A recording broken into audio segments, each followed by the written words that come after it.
और कई लोग तो ऐसे हैं उनको आज तक हनुमान चालीसा पढ़ना नहीं है, आज तक कोई चालीसा, चाहे गायत्री चालीसा हो, लक्ष्मी चालीसा हो, शिव चालीसा हो, पढ़ना ही नहीं आती। बस बैठ गए भगवान के सामने और पढ़ लिया आसन लगा के। नहीं नहीं नहीं, चालीसा पढ़ने का भी एक नियम है। अगर कोई लक्ष्य लेकर पढ़ रहे हो तो उसका एक नियम है। पूरी जिंदगी पढ़ते रहोगे तो भगवान की प्राप्ति नहीं है, पर लक्ष्य लेकर अगर पढ़ा है आसन से, जिस भगवान की चालीसा पढ़ रहे हो उसकी मूर्ति या उसका फोटो आपके सामने होना चाहिए। एक घी का दिया, अगर हनुमान चालीसा पढ़ रहे हो तो या तो घी का दिया जलाओ, वो भी गाय के घी का हो, भैंस के घी का मत जलाना। हनुमान जी कभी प्रकट नहीं होंगे भैंस के घी से। घी का दिया लगाइए अगर चालीसा का पाठ कर रहे हो हनुमान जी का। और बहुत ज्यादा संकट है, बहुत ज्यादा परेशानी है तो हनुमान चालीसा का पाठ करो तो तिल्ली के तेल का दिया लगाओ, काली तिल के तेल का दिया, तिल का तेल का दिया हनुमान जी के सामने आसन बिछाकर। बहुत तकलीफ है तो 3 पाठ प्रतिदिन करो और एक आसन से जितने समय 9 बजे अगर आप बैठते हो पाठ करने तो 9 बजे ही बैठना है। 11 दिन तक प्रतिदिन 3 पाठ रोज करो। एक पानी का लोटा, कलश, तांबे का जल अर्थात तांबे का लोटा हो, स्टील का लोटा हो, तुम्हारे पास जो कलश हो उसमें जल भरकर, एक सिक्का उसमें पटक कर, एक लौंग पटक कर प्लेट से ढक कर रख दो और प्रतिदिन बस टाइम पर बैठकर पाठ करो। 11 दिन पूर्ण होंगे, जिस कामना से आपने पाठ करा है बस वो सिक्का, वो लौंग कलश में से निकाल लो, जल का आचमन करो और जिस काम के लिए करा है वो जल उस प्रयोग में ले लो। उस प्रयोग, किसी से बात करने जाना है तो वो जल पी कर जाइए, कोई से हाथ मिलाना है तो वो सिक्का, वो लौंग अपने हाथ में रखिए, अपने साथ रखिए।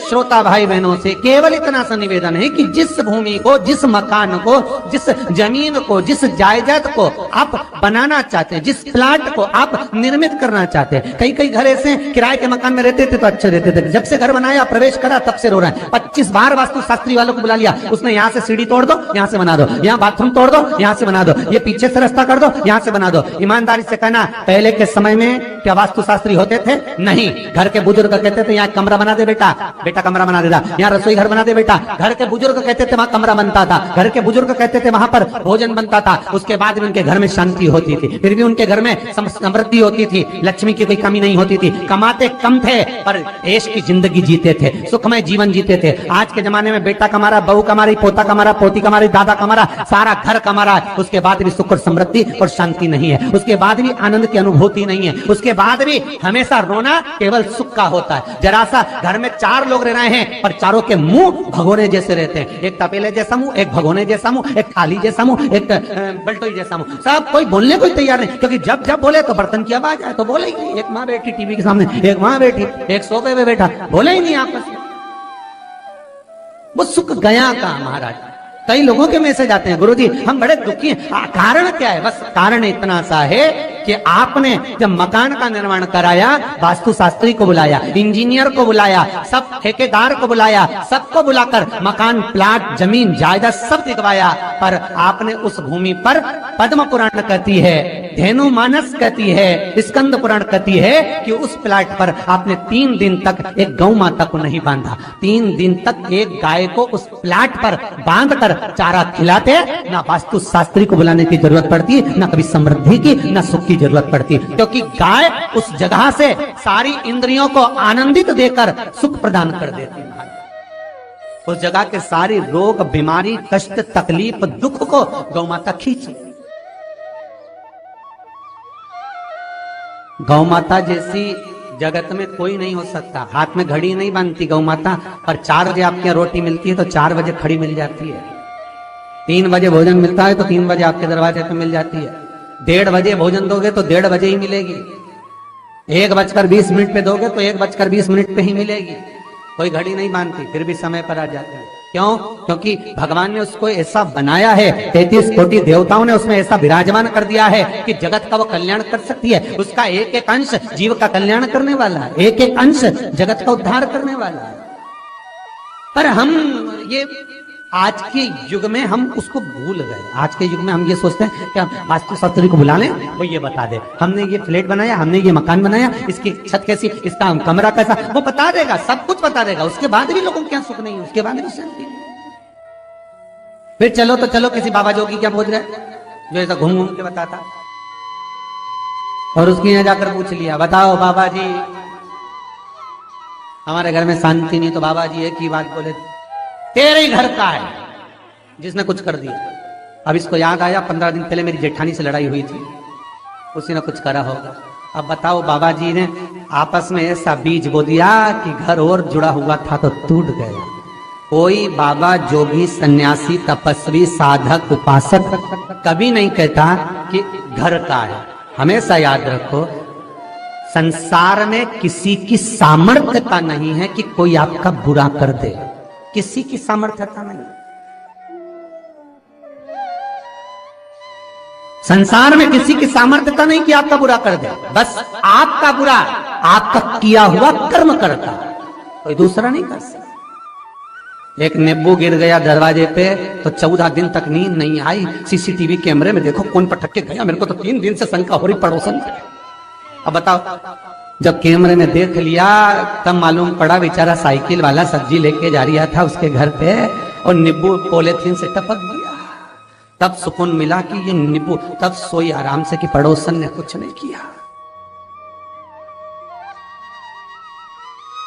ना जाने किसने क्या विद्या कर दी, ना जाने कौन ने कौन सा टोना मार दिया। केवल एक दीवार ऐसी होती है जहां पर हनुमान जी का चित्र लगाया जाता है। चाहे तुम पर्वत उठाने वाला चित्र लगाओ हनुमान जी का, चाहे बैठे हुए लगाओ, चाहे रामायण पढ़ने वाला लगाओ, चाहे लंका दहन करने वाला लगाओ, चाहे राम नाम जपने वाला लगाओ, चाहे लक्ष्मण को संजीवनी देने वाला लगाओ, चाहे मौन मुद्रा में लगा दो, चाहे स्तुति में लगा दो, चाहे भजन में लगा दो। हनुमान जी का कोई भी चित्र लगता है तो ना पूरब में लगेगा, ना पश्चिम में लगेगा, ना दक्षिण में लगेगा। हनुमान जी का अगर चित्र लगता है तो उत्तर की दीवार में दक्षिण को देखते हुए लगता है, केवल एक ही स्थान।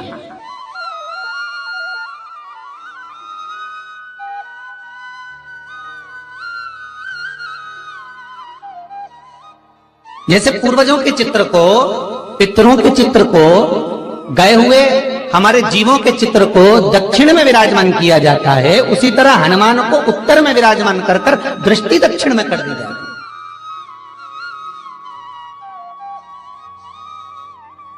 घर में हनुमान जी के जितने फोटो होते हैं उसको केवल दक्षिण दिशा में लगा और उत्तर दिशा में लगा बिठा देते हैं, और दक्षिण की ओर उनकी दृष्टि होना चाहिए, दक्षिण की ओर उनका मुख होना चाहिए।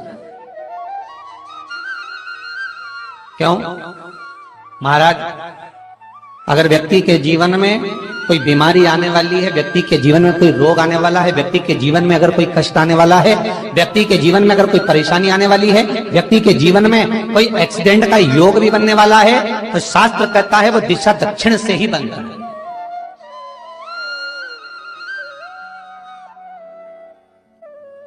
ये दक्षिण जो दिशा है ये यम की दिशा है। यहां संपूर्ण परिवार के साथ यमराज अपने आनंद में निवास करता है, यम दिशा।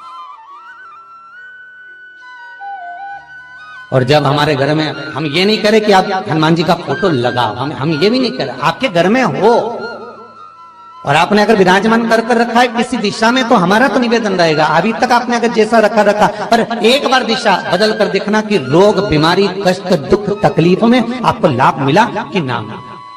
हनुमान जी ने केवल दक्षिण दिशा की ओर अगर मुख कर हमने विराजमान कर दिया, फोटो ही विराज दिया। हम ये नहीं कहेंगे आपसे कि आप बाजार से फोटो खरीद के लाओ फिर लगाओ, नहीं, आपके घर में हो तो आप लगा दीजिए, आपके घर में हो तो विराजमान करें।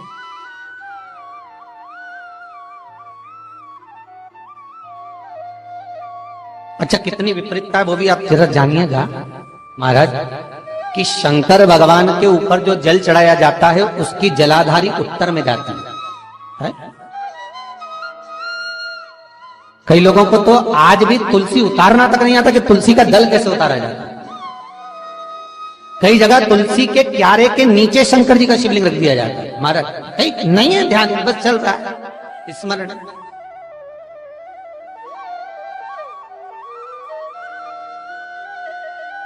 भगवान शिव का जो जल जा रहा है वो उत्तर की ओर जा रहा है और हनुमान जी को उत्तर में विराजमान कर कर मुख दक्षिण की ओर कर दिया गया। क्यों?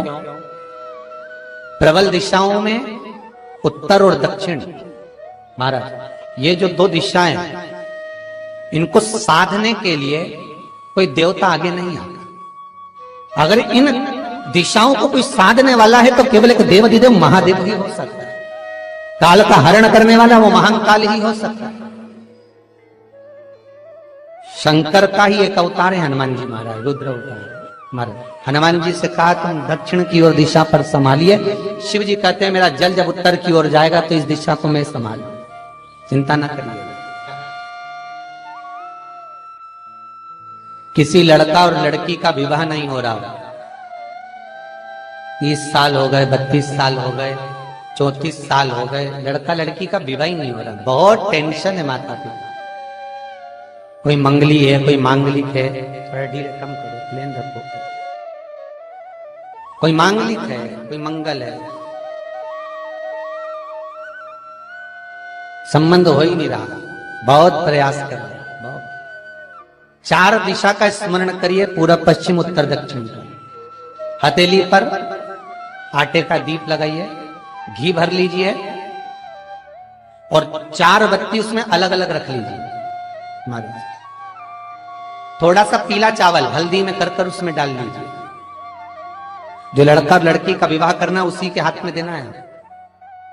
और देव उठनी एकादशी के दिन, जिस दिन देवता उठेंगे, जिस जगह पर तुलसी सालिग्राम का आप पूजन करते हो, गन्ने के नीचे, ईख के नीचे तुलसी का क्यारा रखकर पूजन करते हो, वहां पर भगवान शिव और भगवान नारायण का नाम लेकर उस दिए को रगवा दीजिए और वहीं पर हल्दी का तिलक उस लड़का या लड़की का कर दीजिए। श्री शिवाय नमस्तुभ्यं। श्री शिवाय नमस्तुभ्यं। श्री शिवाय नमस्तुभ्यं।